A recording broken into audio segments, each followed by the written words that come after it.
For optimal immersion, headphones are recommended. According to the deceased's final testament, all possessions transfer to you, Anton Valeric, if you sign here and here, the notary stated, gesturing to the marked lines. I gazed at the notary with bewilderment. First, I.D. had no knowledge of my grandmother's will. Second, I never imagined she would bequeath everything to me alone. My female cousins and aunt pierced me with heavy stares before silently departing the stuffy office. I extended my hand toward the notary, a slightly hunched man with sparse mustache and equally thin hair, and was preparing to leave when he called after me. I forgot to mention something. There's a separate stipulation in the deceased's wishes that's rather unusual. Essentially, Svetlana Filipovna requested that exactly 40 days following her death, you take soil from her grave and distribute it in a perfect circle around her house, which now belongs to you, as they indicated, the house valued at 78,000 rubles in savings accounts. He repeated this figure for the third time while consulting his paperwork. All right, anything else? No, that's everything. I understand your grandmother was quite an eccentric individual, but when she came to certify her will, she seemed genuinely invested in this particular request. Understood. I nodded slightly, parting my hair. Thank you. Goodbye. Until next time. My grandmother truly was exceptional. Unlike other grandmothers, she applied blood-red lipstick, used expensive perfumes sourced from mysterious origins, and wore vibrant clothing utterly atypical for women her age.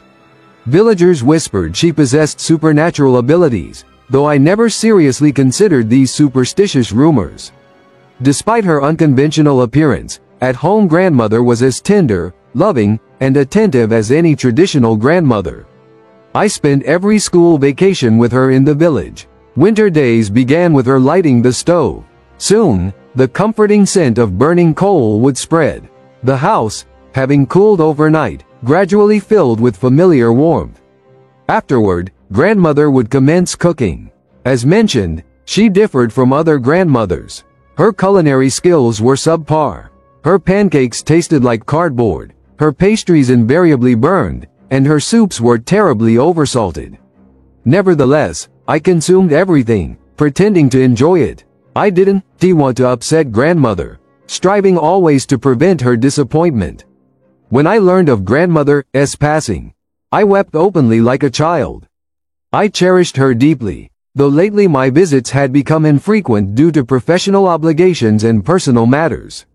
Grandmother resided alone in a small village where most inhabitants had relocated, aged, or died locally. I persistently invited her to relocate to the city, but she consistently refused, maintaining that having lived her entire life in that house, she would die there too. Arguing proved futile. I telephoned grandmother weekly, and when one Sunday she didn't answer, concern overwhelmed me. I contacted police, who reluctantly accepted the report. They discovered grandmother's body 3 days post-mortem.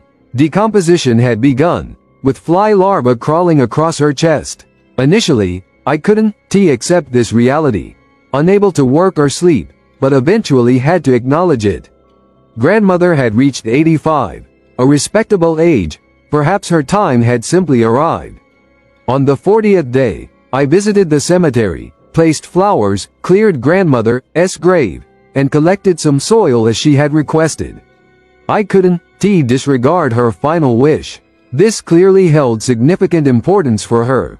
From the cemetery, I proceeded directly to the village. During childhood, this place seemed almost magical. Winter sledding and games with neighboring children, summer trips to the river amidst cricket songs. Now, however, the village greeted me inhospitably. Semi-collapsed houses, tilting fences, only grandmother's house appeared habitable. I unlocked the door with my key and entered. Stale air and dust assaulted my senses. My first action was opening all windows to ventilate the house. Mirrors were covered with black fabric. Though tempted to remove these coverings, I decided to complete my primary mission first. Taking the jar, I slowly circled the house, leaving a trail of cemetery soil behind me. When the circle closed, Nothing remained in the container. Why had grandmother requested this? Perhaps she wished to preserve part of herself in this home posthumously. She truly loved this place. I re-entered the house. Now it, like the village, appeared unwelcoming, though previously it had seemed the finest place on earth. Suddenly, raindrops began drumming against the roof. I worried about a storm developing. During rain, village roads became so muddy my sedan couldn't possibly navigate them. I grew anxious but then reasoned. Staying overnight wasn't problematic. As a child, I frequently spent extended evenings here with grandmother. Electricity was often unavailable then. We illuminate candles while grandmother shared various tales until my eyes grew heavy and I dozed off right at the table. Currently, electricity was also absent, likely due to weather conditions or some other undefined reason. I lit several candles, positioning them on the windowsill, then retrieved a dusty photo album from the shelf. Nothing else demanded my attention. Examining the photographs, I smiled intermittently. Here was grandmother, young, determined, wearing her signature red lipstick. Adjacent to her was myself, a child with a solemn expression. The photographs possessed such vivid clarity, as if someone had revitalized fragments of time, preserving our former existence. However, the longer I examined them, the more peculiar elements I detected. In several images, grandmother stood against the backdrop of the house, but her shadow appeared unnaturally expansive. It extended in multiple directions, resembling inky blotches. At one point, I could have sworn the shadow extended a limb toward me, causing my heart to lurch. I must be fatigued, I considered, closing the album. These were merely antiquated photographs, after all. The hour had grown late, prompting me to ascend to the upper floor. There, a squeaking bed and warm blanket awaited me. Achieving slumber, however, proved challenging.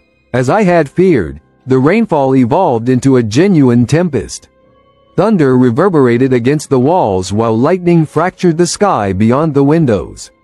Just as drowsiness began to claim me, I perceived a faint, distant tapping. Likely raindrops on the roof, I rationalized, burying myself deeper beneath the covers. But the sound intensified. It resembled someone knocking upon the door. The knocking amplified, becoming more persistent and commanding. It emanated from everywhere. The adjacent wall, the window, the room's corners. As if something invisible besieged the dwelling from outside. Discomfort settled over me, yet I could no longer disregard this noise. Gathering my courage, I descended slowly. The ground floor was enveloped in impenetrable darkness. Suddenly, I imagined that opening the door would draw me into an abyss. I contemplated retreating, but some force propelled me forward. A grown man, I thought. What's there to fear? It's merely a storm. Perhaps someone outside requires assistance. With these considerations, I yanked the door open. A gust of wind saturated with the scent of damp earth and something putrid invaded the house. My vision gradually adjusted to the darkness, revealing a silhouette. Indistinct, blurred by the downpour, frightening. A human figure stood, slightly hunched, clutching something animate that squirmed in its grasp. I stared in disbelief. It was a cat. Its pitiful hissing and hoarse wailing barely penetrated the storm's clamor.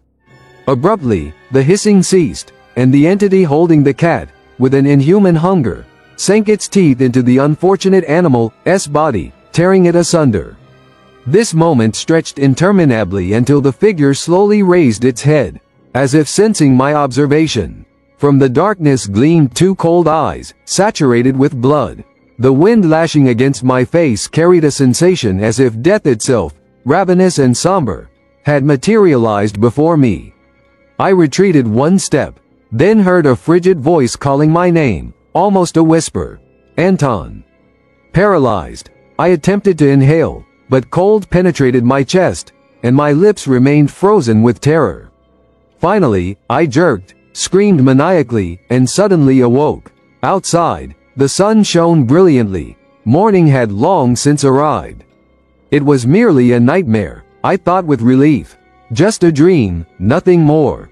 I stretched and observed dust particles dancing in the sunbeams. Surprisingly, despite the horrific dream, I felt remarkably well. I had forgotten how wonderful it felt to awaken in the countryside. Fresh air, my grandmother's cozy blanket, the aroma of a heated stove, the kettle's whistle. Wait.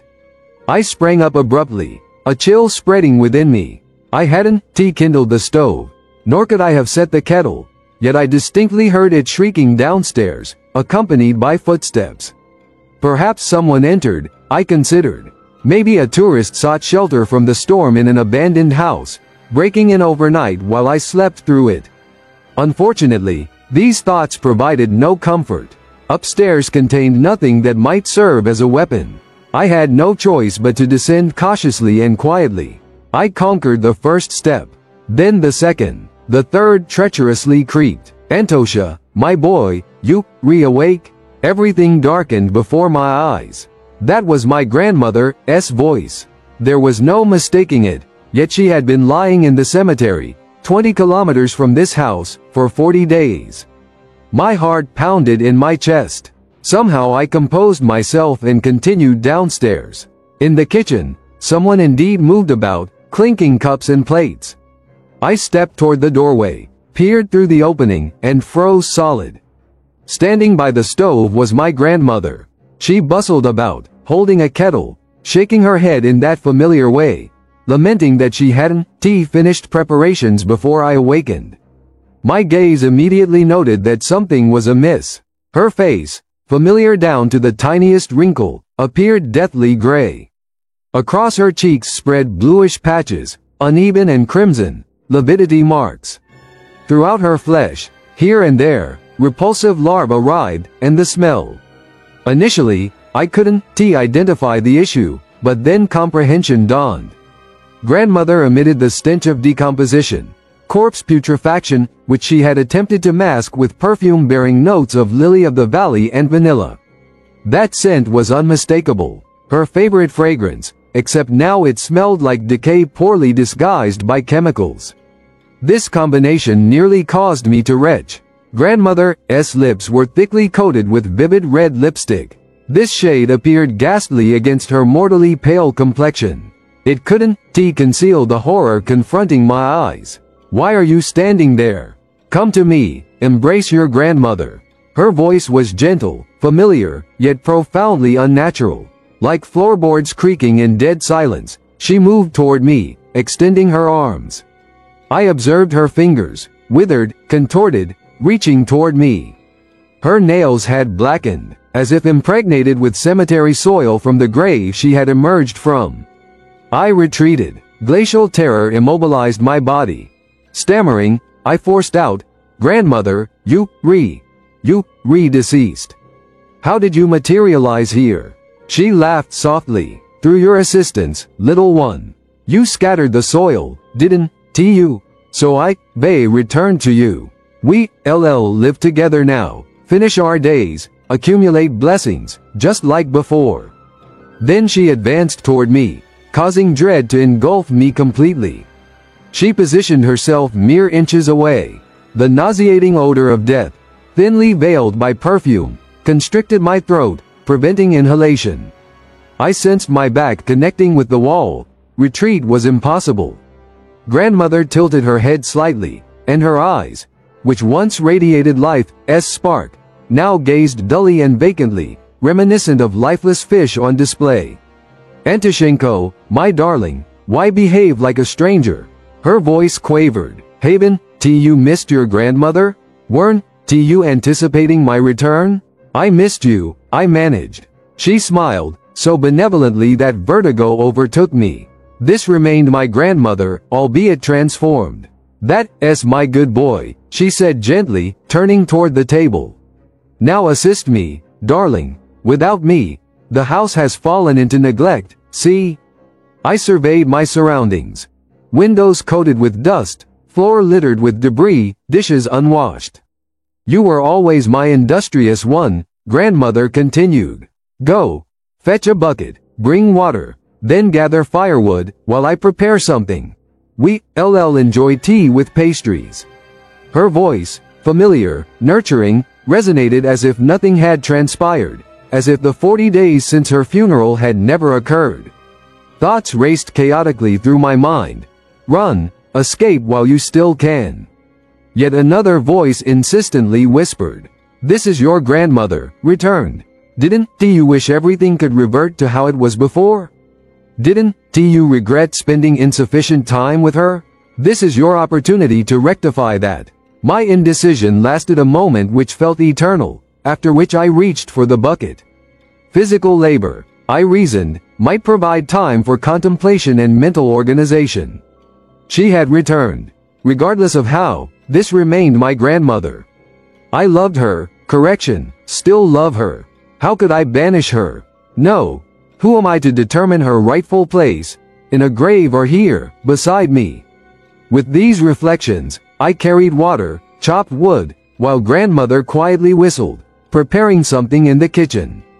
That whistle, though slightly off-key, transported me back to childhood. Upon re-entering the house, she had set the table. The pastries appeared appetizing, though their aroma was, to put it mildly, unconventional. A putrid scent of decay permeated through the sweet fragrance of the filling. Nevertheless, grandmother regarded me so tenderly that refusal seemed impossible. I bit off a piece, barely suppressing the gag reflex, and swallowed with a smile. "Delicious, Grandma," I uttered. She laughed, placing a teacup before me. "Here, herb infused. Remember, like during your childhood?" I remembered. Grandmother always knew which herbs to brew for calming, healing, or simply warming the soul. Her tea possessed curative properties. I sipped. It tasted medicinal, bitter, scalding, yet immediately, a pleasant warmth suffused throughout. With it surfaced recollections of grandmother explaining each plant, our summer gathering expeditions, her treatment of my colds. "I see you enjoy it," she remarked, brushing away something white. Initially I assumed it was dust, then realized these were larvae that had fallen from her shoulder. At that moment, I recognized my acceptance. This was my grandmother, living or dead, still mine.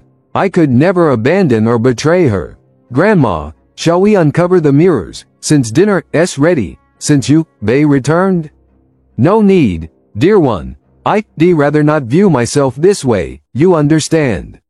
She shook her head sadly. "I understand, Grandma, everything's fine." Like an automaton, I executed grandmother's directives. She grew animated, moving throughout the house, indicating what required attention. "Dust here, sweep there, fetch potatoes from the cellar." I barely had time to breathe. By evening, fatigue yielded to peculiar tranquility. The table again held grandmother's signature tea, and we settled to examine the old photo album. "Here's your mother, starting first grade. Look at those ribbons in her hair." Grandmother chuckled, her laughter evoking nostalgia within me. Once, we could spend entire evenings thus. Grandmother would sigh and relate stories, while I, small, would sit absorbing the enchanting melody of her voice. She turned pages, narrating tales about catching fish from a cliff, dancing at celebrations in her youth, how 5-year-old me nearly drifted away in the river current. Each photograph vivified in her grasp. As if spellbound, I sat, listened, laughed alongside her. In an instant, I forgot everything. That grandmother had died, that her scent permeated every corner of the house. She remained close, her voice radiating the same warm affection as before. Before sleep, I kissed her cheek. The gesture arose almost reflexively, out of habit. But then I froze. Her skin was cold and damp, as if freshly extracted from moist earth. I shuddered but suppressed my revulsion, trying to smile. "Good night, grandmother," I whispered. "Sweet dreams, my dear," she replied, gently stroking my head. When morning came, getting out of bed was nearly impossible. My body ached, and my legs barely functioned. It felt as if someone had drained every drop of strength from my being. Stress, probably, completely understandable, considering yesterday's events. Grandmother's death, followed by her sudden appearance. My mind still refused to accept the reality of what was happening. I muttered something reassuring to myself, finally forcing myself to rise. The room where I slept was filled with the dim light of the morning sun filtering through dusty curtains. The wooden floor creaked beneath my feet, a reminder of the age of this house, of the decades of stories it preserved within its walls. Grandmother was already waiting. She looked unusually energetic and rejuvenated, as if yesterday had somehow filled her with renewed vitality. Her eyes, which I remembered as dim and tired, now gleamed with a strange, almost predatory light. "Come, my Anton, eat something, and then help me chop some firewood. Afterward, we'll clean up the yard, and by lunchtime, we'll enjoy tea and conversation, like yesterday." I nodded, lacking the energy to protest. My voice caught in my throat, and my body moved mechanically, as if it didn't belong to me. Breakfast was simple. Bread, butter, a bit of jam. Yet the food seemed tasteless, as if my taste buds had dulled overnight. Chopping wood proved nearly impossible. The axe, which had always felt light in my hands, now weighed a ton. Each stroke exhausted me as if I were running a marathon. Sweat streamed down my face, but it was cold, unnatural. Grandmother watched me from the porch, her lips curving into a slight smile that didn't reach her eyes. At lunch, we again sat at the table, drinking her special brew. The taste remained unpleasant, but I convinced myself that grandmother's herbal tea was exactly what I needed for recovery. The bitterness burned my tongue, leaving a strange metallic aftertaste that lingered long after the last sip disappeared down my throat. "I returned only for you, Anton," she suddenly declared, her gaze penetrating mine. "For me?" I asked, surprised, feeling something cold touch my heart. "Of course. How would you manage alone? Who would comfort you, bake pies, prepare tea?" Her voice was honeyed, but there was a hidden note in it that made me tense. I smiled, feeling an unusual warmth inside that battled with a subconscious fear. "Thank you, grandmother. Don't think about it, grandson. We'll live together now, for a very long time," she replied with an enigmatic smile that didn't touch her eyes. "Long?" I repeated, something inside me suddenly alarmed. "Grandmother, please don't be offended, but I have my own life, my job. I am on vacation, which will end soon. Why this fixation on work?" She dismissed the concern as if it were trivial. "Everything will resolve itself, grandson." She smiled again, but something in that expression sent cold, clammy sweat down my spine. Her teeth seemed sharper than I remembered, and the wrinkles around her eyes seemed to smooth out with each passing hour. Days passed like scenes in a film, rapidly and relentlessly, each identical to the last. I performed household tasks while grandmother busied herself in the kitchen. Evenings were spent discussing times past. She told stories I had never heard, about villages that no longer exist, about people whose names are long forgotten. Yet something disturbing was happening to my physical state. Daily, my strength diminished. Energy departed so swiftly that even after prolonged sleep, rising from bed became a monumental challenge. My body felt weighted, as if I'd been carrying sandbags for days without rest. The mirror in the hallway, the only one not covered with black fabric, showed how my features were becoming sharper, my cheeks hollowing, and dark circles appearing under my eyes. Grandmother remained insistent. "Don't worry, Anton. My tea will quickly restore you." And so I consumed it daily. The bitterness seemed to soften. The flavor began resembling something vaguely familiar.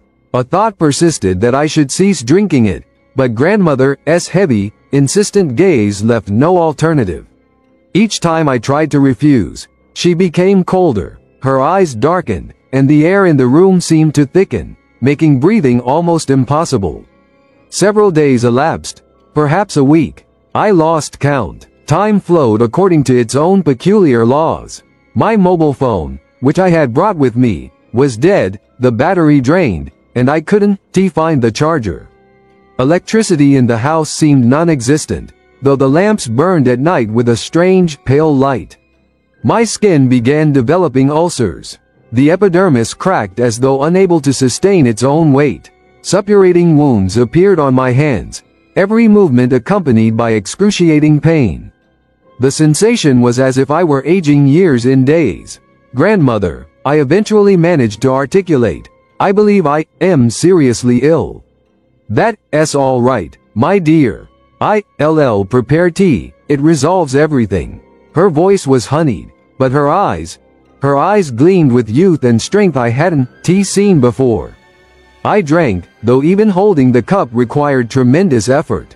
My hands trembled, my legs refused to cooperate. I drifted through the house like a specter, clinging to walls for support. I recalled my urban existence with hopeless melancholy. Colleagues, voices, evenings at cafes, morning coffee aromas. Everything seemed distant, as though belonging to someone else's life. Memories seeped through my fingers like sand, leaving only a sense of loss. Eventually, I realized time had lost all meaning. Everything felt eternal. "How long have I been here, grandmother?" I inquired, my voice raspy and hollow, like sandpaper. "Just 3 days, Anton." "Why do you ask?" Her answer sounded innocent, but her gaze was sharp, assessing. 3 days seemed implausible. My thoughts were muddled. Reality had become as unstable as fog. I couldn't remember when I last ventured outdoors. I wondered how much longer I could endure this existence. One day, gazing into my teacup, I sensed a new ulcer forming on my cheek. I touched it gingerly. The skin felt papery and desiccated. I detected a fissure exuding something moist. My heart faltered. Rising slowly, I shuffled toward the bathroom, where stood a mirror draped with black fabric. I long wanted to unveil it but couldn't violate grandmother's directive. Now I needed to know. I had to see. The thought consumed me. I yanked away the covering and screamed. An ancient elder stared back at me. The face was wrinkled and shriveled like a mummy. Ulcers, pustules, and necrotic patches covered the skin. Eyes sank into hollow sockets. "So you've seen, grandson," I heard grandmother's voice behind me. In the mirror, her reflection appeared youthful. Fresh complexion, bright eyes, strong hands. She stood behind me, her mirrored visage resembling mine from just days earlier, vibrant with life. I turned around. "Grandmother," I wheezed, struggling for breath. She smiled with blood-red, predatory lips. I rushed toward the kitchen. My legs tangled. My heart pounded so violently it seemed ready to burst. My mind was chaos, horror, rage, helplessness mixed into a toxic cocktail that obscured any clarity of thought. On the table sat that same ill-fated teacup, thin steam rising from its contents. Everything became clear. One glance nearly made me vomit. "No!" I shouted, sweeping the cup to the floor. The liquid spilled, emitting a hiss. The wooden floorboards began smoking as though I poured acid. The wood darkened and melted before my eyes. I froze, witnessing this as everything inside me collapsed. Suddenly all the puzzle pieces came together. The witch books in her library, strange herbs drying under the ceiling, her sudden return after death. "So that's how it is," I exhaled as dizziness overwhelmed me. "You've been poisoning me all this time. Witch. You truly are a witch. What's wrong, dearest? I only wanted to help you." Her voice was sweet as honey, but poisonous as arsenic. I turned around. She stood in the doorway. My grandmother, except she was no longer the grandmother I'd known. Young, rosy-cheeked, with gleaming eyes. She appeared exactly as in old photographs from her prime. "You drained my life. Youth, strength," my voice quavered, along with my entire body. "But why? I love you. I am your grandson." She merely smirked. Her expression grew somewhat melancholic, as though she genuinely regretted everything. "Anton," she approached, her footsteps light, barely audible. "I certainly love you too." She leaned toward me, her voice becoming soft, almost tender, but with a note of horror that froze the blood in my veins. "But life, I always loved that more." Her fingers, now young and strong, touched my cheek. sucking out the last drops of life remaining in my exhausted body. The last thing I saw was her face, beautiful, radiant, filled with the vital force she had stolen from me. And then darkness engulfed everything. Well then, if you, watched this video to the end, it clearly held interest for you. I ask that you spend literally just 20 more seconds writing a comment, because your opinion or even a simple emoji is all that's missing for promotion. Who, if not you, will help me with this? I suggest you watch some other videos from those presented, while I rush off to create a new story for you. I shake your hand, bro, and if you, a girl, then I hug you tightly.